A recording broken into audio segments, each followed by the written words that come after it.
I'm Makini Smith. After going through a divorce, my sister passing away, experiencing narcissistic abuse, and some significant health scares, I realized through sharing my story that I wasn't alone in my suffering. Suffering, subjective distress generated by the experience of being out of balance. In a deep dive to holistically heal mind, body, and soul is where I discovered peace, clarity, and connection. It is impossible to be truly wise without some real-life hardship, and we cannot develop post-traumatic wisdom without making it through, and most importantly, through it together. Social connection builds resilience, and resilience helps create post-traumatic wisdom, and that wisdom leads to hope. Hope for you and others witnessing and participating in your healing, and hope for your community. A healthy community is a healing community, and a healing community is full of hope because it has seen its own people weather, survive, and thrive. Thank you for joining us on the Heal Her podcast, HEAL. Honor, elevate, and love her podcast, formerly known as the Walk In My Stilettos podcast, the top 1.5% most popular show globally, where we have conversations with extraordinary women on their journey toward wholeness and harmony. And since you're already here, you may as well subscribe. As a certified mindset coach guiding women towards peace, clarity, and connection within, supporting the direction of the system toward wholeness, my goal here is to help you thrive. This week's episode, I am sharing a podcast interview where I was interviewed on the Pleasure Principles with Dr. Jordin Wiggins. The Pleasure Principles podcast is where sex, science, and sensuality meet. Host Dr. Jordin Wiggins, a naturopathic doctor, entrepreneur, women's sexual health disruptor, and author of The Pink Canary, is on a mission to revolutionize the way we deliver, educate, and talk about sexual health, wellness, and pleasure for women. So hope you enjoy this episode. Hello, Superwomen.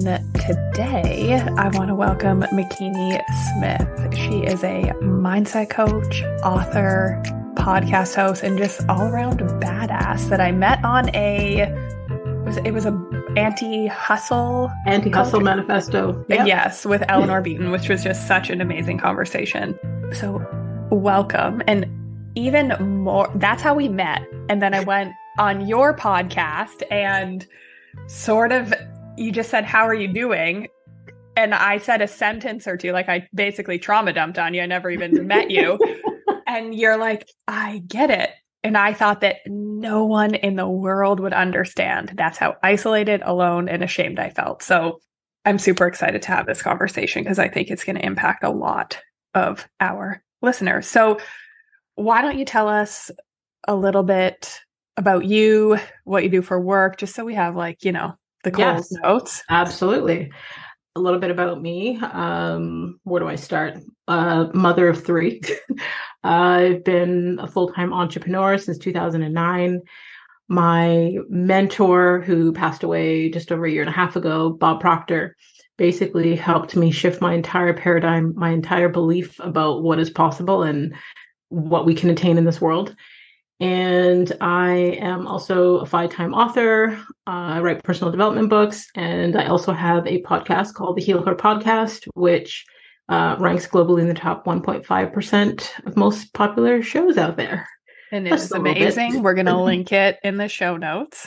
Yeah, which I didn't even realize. And my coach is American, and I have several American friends, and they laugh at us Canadians because I actually was a guest on another podcast, and she's like, you rank in the top 2.5% globally. And I was like, oh, I do? And she's like, yeah, I wouldn't have had you as a guest if you didn't. So it's like we quietly are these big deals, sort of, but I didn't even know that was a thing. So anyways, her podcast is amazing. Have to check it out. So toxic relationships has been a big, big topic for me and my audience lately, which are a lot of high functioning, people pleasing women. Mm-hmm. Get ourselves in these situations. It's like, ooh, how did this happen? How did I get here? Any thoughts, comments, because everything you've said to me on this topic resonates. It's just like, how does she know? It's exactly the truth on how high achieving women might be susceptible to being in a toxic relationship. Wow. Okay. So where do we even start? I think that a lot of high achieving, successful women are actually that way because of their own trauma responses. And that's my personal opinion. I agree. It's true for me. A lot of us, because of our childhood wounds and childhood traumas, we strive for success, accolades, greatness. We strive to help other people, to make an impact, to make a difference, because we don't want other people to feel how we felt. We want to help, we want to nurture, we want to do all these things. And a lot of the women that I know that are super, super, super successful have had stories of toxic relationships. And people are like, oh, well, you're super successful in all these areas of your life. And then in this area, you suck. It's me and it's my clients, a lot of them. It's like, we check all the boxes, we're, great moms, and in social things, we contribute in this way, and we're giving back in the world here. And, we're building a business here. We're checking all those boxes. And I feel like that makes us a target, because when we are checking all these boxes and we're single, then you have these people who will approach us because they see that. They're like, oh, I know what's missing. I am going to pretend to be that missing piece. And then they come in and they don't show up as toxic. They come in and pretend to be who they think we want them to be. But at the end of the day, that mask can only stay on for so long. And then when you start to build a relationship with this person and you let your walls down and you start to trust them, and then all hell breaks loose. That was literally what came to my mind, is all hell breaks loose. And do you think that there is shame, especially with high achieving, high functioning women, that we get in this situation and the relationship doesn't meet our needs? It is not what we thought it was in the beginning. We might have a child, or there might be financial entanglement, and we can talk about all this stuff. But is there it almost seems like there's this shame and then this, oh my goodness, how am I going to make this work? How am I going to overfunction and pretzel myself? Is that at all accurate in your? Yes, myself included, and many of the women that I've spoken to since I've shared my story publicly. There are many women that are extremely successful that have been in these toxic relationships with psychological abuse, financial abuse, emotional abuse, you name it. And some of them say they will never speak publicly about it because of the shame. They are embarrassed that they are, quote unquote, this successful, but then got caught up in such a thing. Or that, they're viewed in a certain light, and then it's going to discredit their character, their whatever. People are going to lose trust in them because they fell for something. It's very often you hear how did I fall for that? I can't believe I fell for that. I can't believe. So there's a lot of self-blame. There's a lot of. And this, I should have known better. I should have seen the red flags. And it's like, no. These people do not present the red flags in the beginning, or if, and I think there's this biological, when you first meet somebody, and the dopamine and the norepinephrine, there's that new relationship energy that is biological, which would make anyone overlook red flags. Yeah. But that these manipulative people or toxic people are intentionally being deceptive. Yeah. So I think for, again, myself included, and a lot of the other women that I've spoken to, you get into these relationships and they present a certain way. And it's almost like, because they are so good at manipulating, you believe everything that you've been told.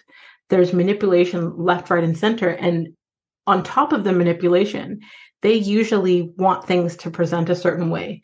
The friends that they choose to introduce you to, the family that they choose to introduce you to create and build on that perception. Because if they were to introduce you to people who know the real them, it wouldn't be that same false persona. So oftentimes if we are, when we get into those situations and then we're holding ourselves to blame for accepting or tolerating or even believing any of these things, like that's unfair to us. We were lied to.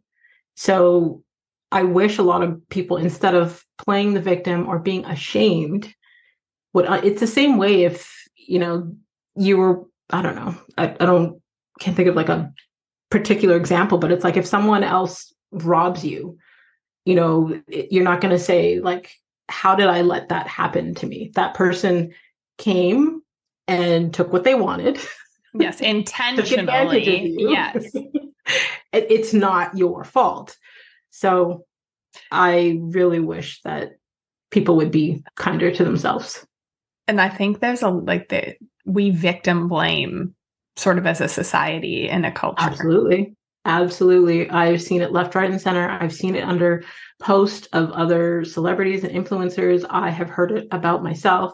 It's almost like people will say, well, if it was a toxic relationship, then you're both, well, obviously every scenario is co-created. Every situation is co-created. But if you've been lied and manipulated to, then your actions within it are under false pretenses. Okay, and this is what I'm trying to like unpack for myself personally, for my clients, and because I think two well-intentioned people can be in a toxic relationship where just their nervous system reactivity, the way that they've been taught, the way that they shut down, or the way that they pursue, just they could be very well intentioned and it could still be toxic. You could still be caught in a trauma loop, even though there's two very well intentioned people. They're probably codependent. They probably have trauma in their past, etc. Yeah. But they want to do better. They want to make things worse. They truly care about the emotional experience of the other person. They have remorse. But the difference is when people aren't well-intentioned, when they like truly try to manipulate. Yeah. And I was told, and when you go to school, like we talked about people with personality disorders and how it was so rare. Yeah. But it's not rare. It's not. No, not I think it's that these people are so hard to diagnose, and the court systems have not caught up, and like family court and like financial abuse laws. So let's talk about that, because this is another area I think of shame. And I think financial abuse, especially because a lot of our listeners are successful women, were susceptible, or it's even happened and we don't even know. So can you talk about that? Because you introduced me to financial abuse and I was like, oh, this has happened to me more than once in more than one relationship. Yes. I mean, okay, so the different levels. I mean, there's a documentary called The Tinder Swindler. And that documentary is what helped me realize the financial abuse and the different levels of things. Because I was like, oh, that feels familiar. Oh, I can relate to that. So there's different types of financial abuse, but it's like they're basically using that to assert power or control over somebody else. There's different types in a sense where a financial abuser, you could be in a relationship with someone and that person refuses to work. They refuse to have any source of income so that you become the main source of providing income. There are, there's situations where it could be where I've had this experience with the opposite of bank accounts and things like that. Like they use that as power in a sense where they control everything. I had an ex that basically wanted me home barefoot and pregnant. And when they met me, I was doing stuff with my life. So it was, they make all the money. They have the bank account. They control everything. I can't go anywhere because I don't have any of my own money. And if I wanted, I'd have to ask. And then there's the other situation that I experienced a couple of years ago where they came in after I built the brand, built the business, they pretended to be in a good financial situation and then moved into my home. And all of a sudden they have no income. They can't pay anything. I'm paying for everything. They're making excuses as to constantly trying to start different businesses. Nothing's ever taking off until they leave with my credit cards ran up and my bank account empty. And then I start getting messages from all their exes that this is a pattern. And it's not small amounts of money, it's large sums of money. So I know very successful women that have been financially abused in a sense where they have multiple children with a person that refuses to work, has never worked. They pay for this person's car. This person, uses their rental properties to go mess with other people, like totally taking full financial advantage and using that to control. And then when you go to leave, then you realize that you have to pay support to this person who's been doing you dirty in more ways than one. Yeah. Like you mentioned at the beginning of the episode, it's like the courts have not caught up to a lot of this and sometimes don't even recognize it. I had a client who is in Australia, married, had, I think, 2 or 3 kids with her husband. And he was using like spiritual abuse to start with to control her. A Christian woman does this, Christian woman does that. And then while she was trying to go through the divorce and she was showing like all of the evidence of narcissistic abuse, the courts didn't recognize that. And then we started looking into stuff here to realize they don't care. It's just like, they don't care. And how broken is that system? Like, okay, bruises on your body. Okay, we care, but emotional abuse to a partner or to children, right? Because we know that these types of people also do damage to their children. But yeah, the courts are like, meh. Yeah. Well, I mean, a lot of our systems are created by men for men. So we talk a lot about patriarchal culture and how it is designed to prop up men and have them succeed. Mm-hmm.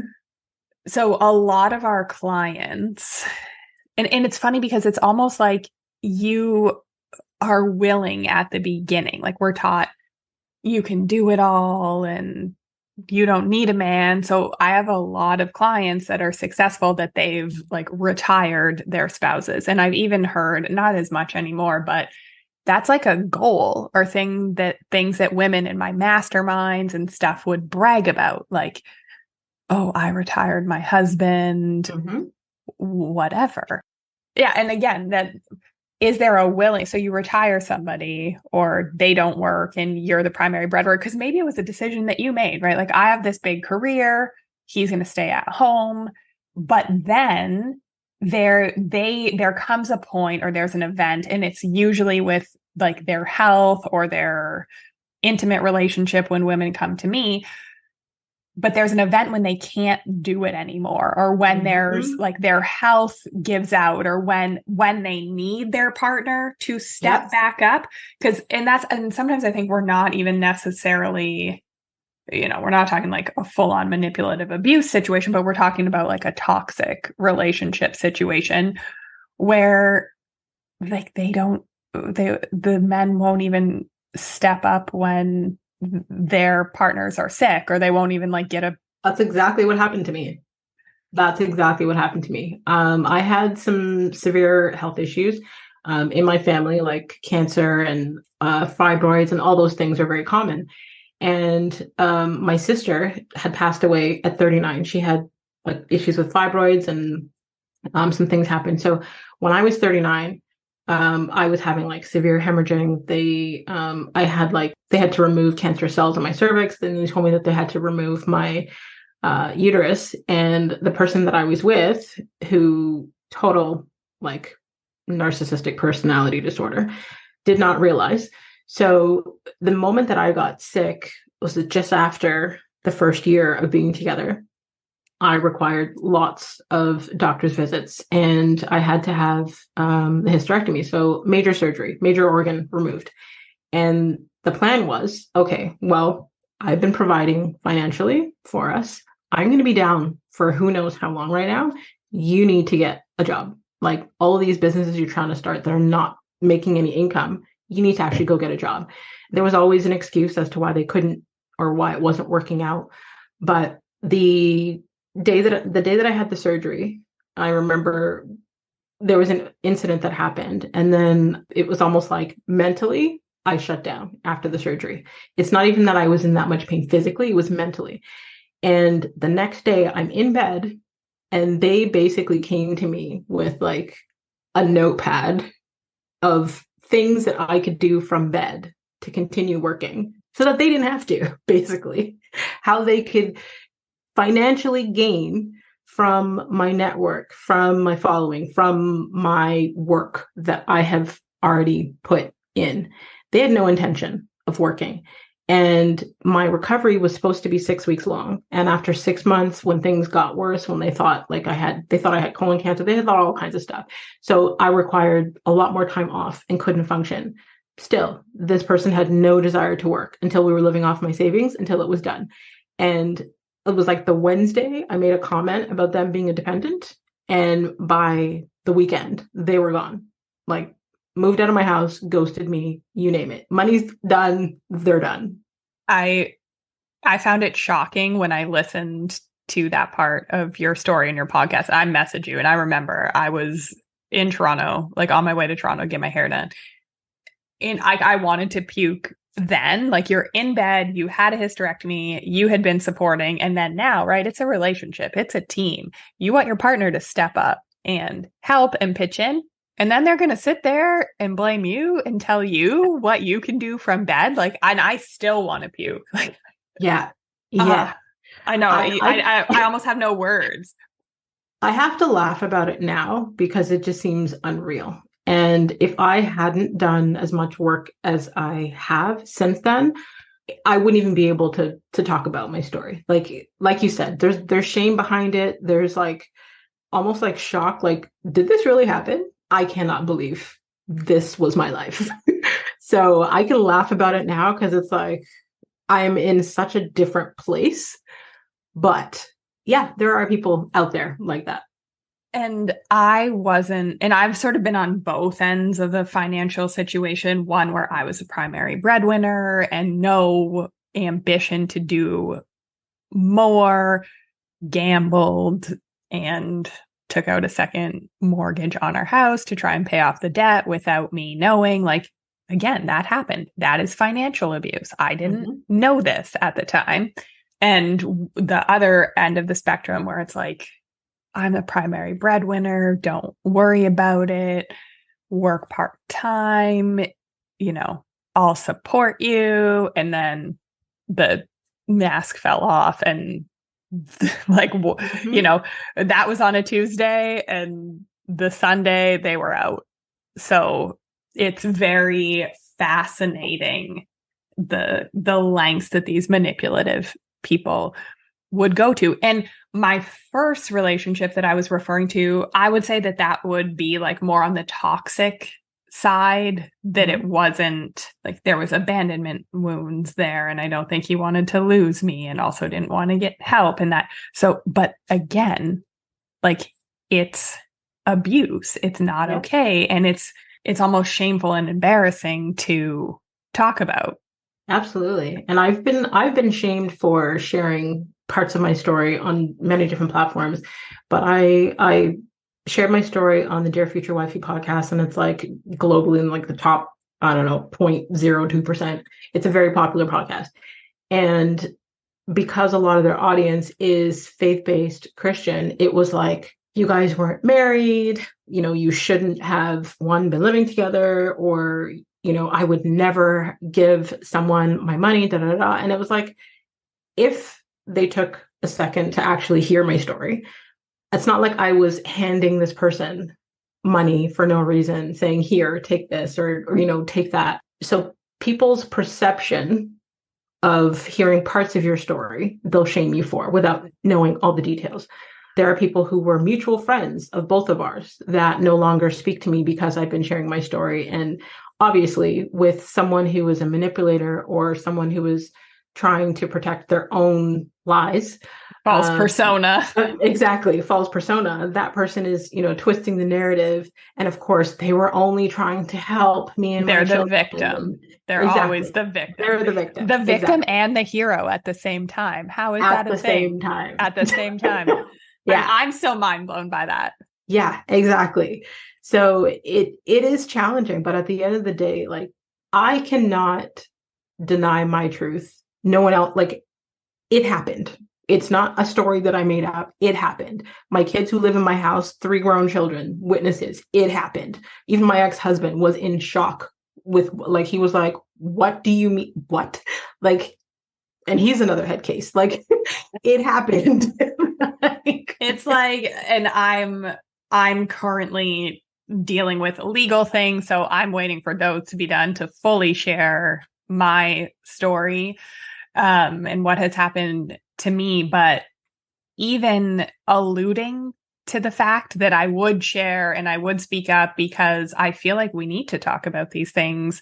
And if we get it out in the open and we air it out, then there is less shame. And like, things fester in the dark, right? The shame, and like, it keeps women stuck in this cycle. It keeps the legal system from not protecting people. Like, we need to have these conversations. Absolutely. And I had, she's another doctor, well-respected, been through a divorce or two herself. And she said, oh, but like, you won't share it. Like, you won't talk about that publicly. Like, you wouldn't do that to him.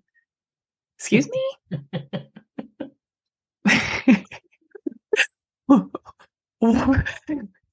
What about what he did to me? Yeah. There and it's are a lot of people that protect the abusers. And I don't know what their own reasoning is, but it is very common. And sometimes the people who are close to the abuser, they call them their flying monkeys. It's from like, what is it? Wizard of Oz. There we go, Wizard of Oz. But they basically believe everything that the abuser says. They are their cheerleaders. They are, trashing you for the abuser as well. Unfortunately, those people do exist. But to anyone who has experienced this, at the end of the day, you don't owe anyone an explanation. Let them talk. Let them say whatever they need to say. Honestly, the best revenge in all of it is being successful at what you're doing. Them seeing you thrive pisses them the hell off, because they thought they broke you. That was their objective. And them not having the power and control to stop you from thriving and stop you from being successful, oh, you're doing plenty of damage without saying a word. Yeah, I was just, and I even notice I've recently become a Kardashian watcher in the last like 3 weeks. I started watching the new series, and they're even talking a lot about like, I'll never say anything bad in front of the kids and like all this stuff.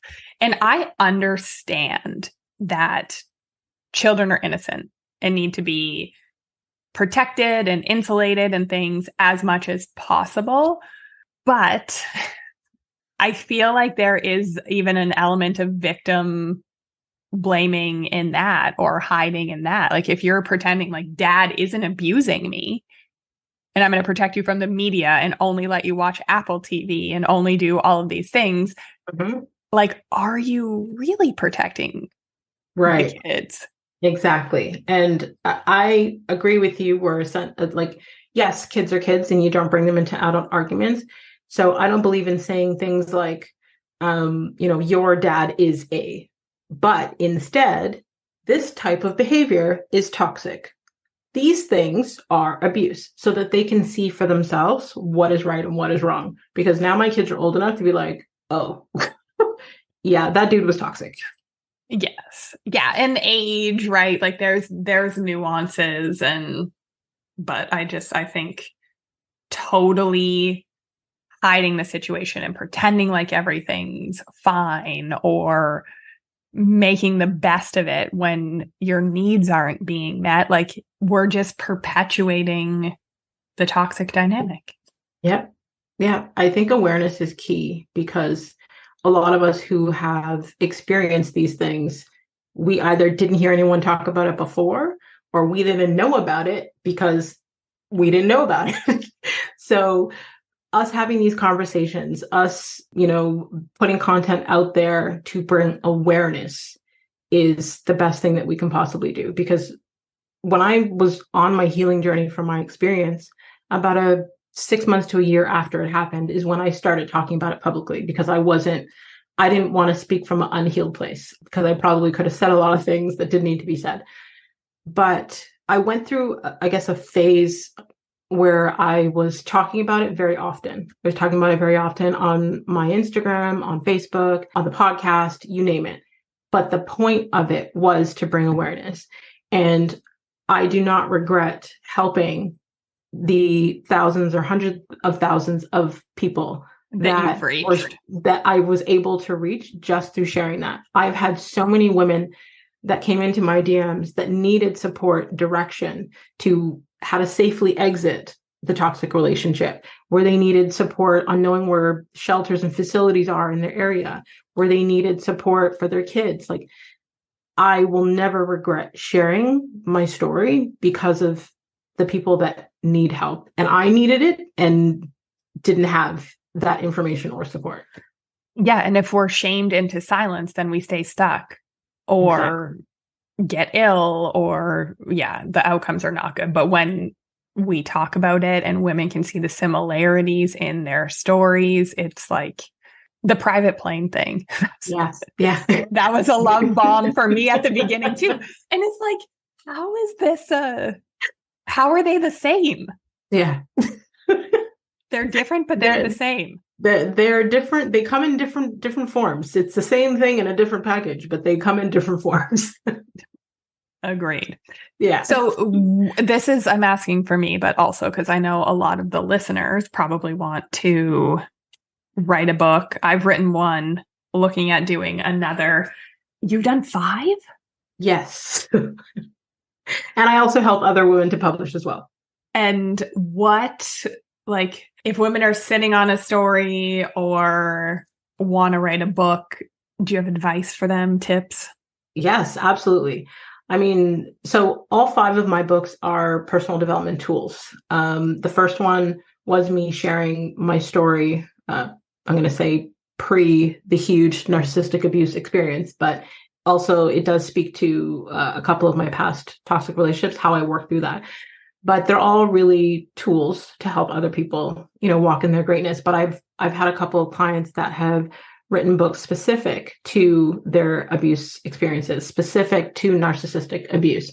So anyone who wants to write a book, it's like, think about what you want the reader to take away from what you're writing. Like, don't write it from, just like vomiting all of your story out there, but what lessons do you want to leave with other people? What tools do you want to offer? Putting that together and then breaking it down into like the different segments that you want to talk about, or different chapters, or how you want to outline those things, and then work from there.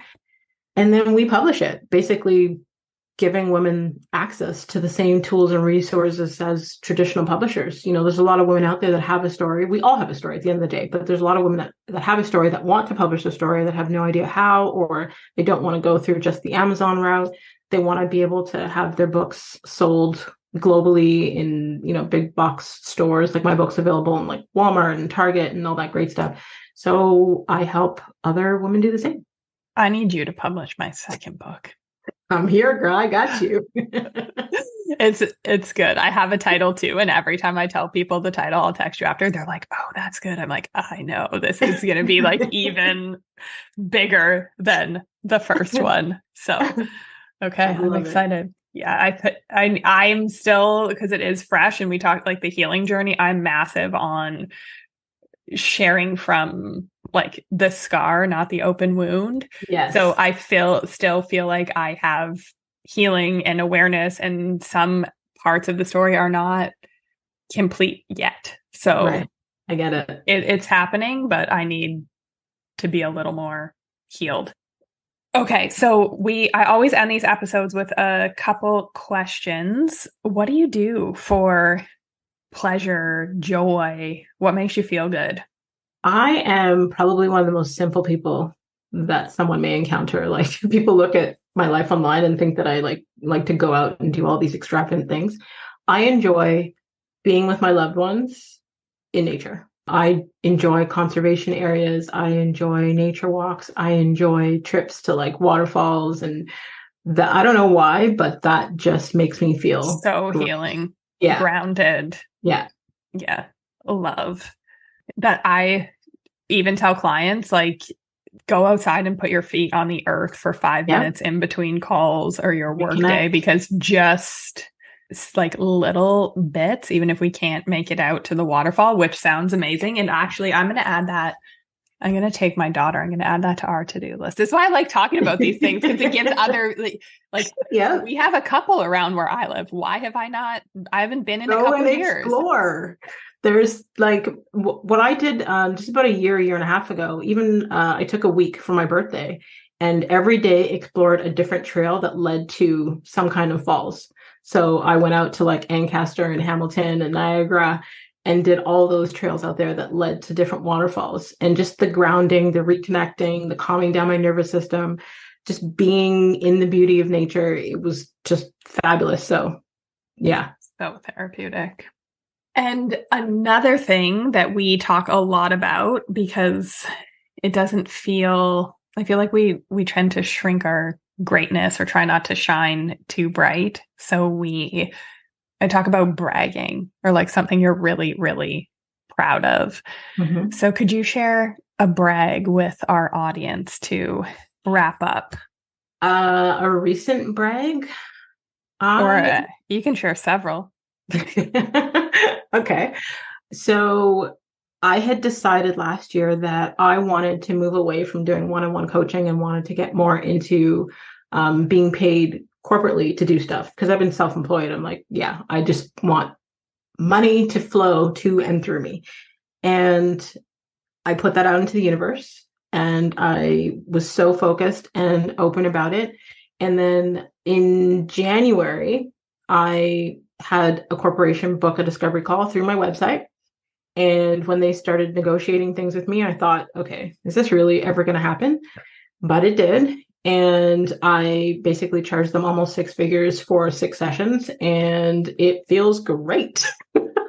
Ooh, I love it. And Superwoman, she had a desire and she put it out there, wasn't attached to the outcome, and knew her worth. So you were willing to receive it too. Absolutely. Absolutely. That's huge. And I feel like we cut ourselves off, right, from so much potential, so much of what is possible by like even limiting what we desire. Yeah, absolutely. A lot of us do that unintentionally, just by, whether it be our past or our childhood or, any of those things. But I think part of my healing process has been opening myself up to possibilities and things that I never had access to or never believed were possible for myself. So true. So tell our listeners, where can they get in touch with you? What's the best place? So I love to hang around on Instagram. I've been kind of less on there the last few months because I'm going to be a grandmother. But my main Instagram page is The Real Makini Smith. They can visit the website, Walk In My Stilettos, if they're looking for any mindset coaching. And if they're looking for book publishing, it's legacyweavers.ca. And I'm on all the other platforms. I just don't spend as much time on there as I would like to. I'm trying to honor my body and listen to my body. And, we talked on the Anti-Hustle Manifesto. You can have all these social media platforms and spend all your time and energy there, but I want to actually experience life and make memories and have these different experiences. So I've been spending less time on social and more time living and enjoying life. I love it. That's a desire and a boundary, and that it feels good to hear that is what you're doing. Because we could just want to, I could be doing more of this or more of that, and it's never ending. But it's never ending. Or prioritizing pleasure and what you desire, the family time. That's absolutely beautiful. So thank you. Thank you for being so open and honest. And we will put all of those links in the show notes. Thank you, Jordan. I appreciate it. Thanks, Makini. To all of you healers out there, until next time, subscribe on all platforms and don't forget to rate the show and leave us a review on Apple Podcast. We would love to hear your feedback. We would love to hear if you've experienced any of these things. We would just love to hear from you. And I want to thank each and every one of you that continues to listen each week to help the show rank globally in the top 1.5% of most popular podcasts out there. I'm going to challenge you to share this episode with at least 3 women that you know that will receive value from today's show. Feel free to screenshot this week's episode and you can tag us on Instagram. You can tag myself at The Real Makini Smith. You can tag Dr. Jordin Wiggins at Pleasure Principles. A healthy community is a healing community, and a healing community is full of hope because it has seen its own people weather, survive, and thrive. So let's continue to heal her.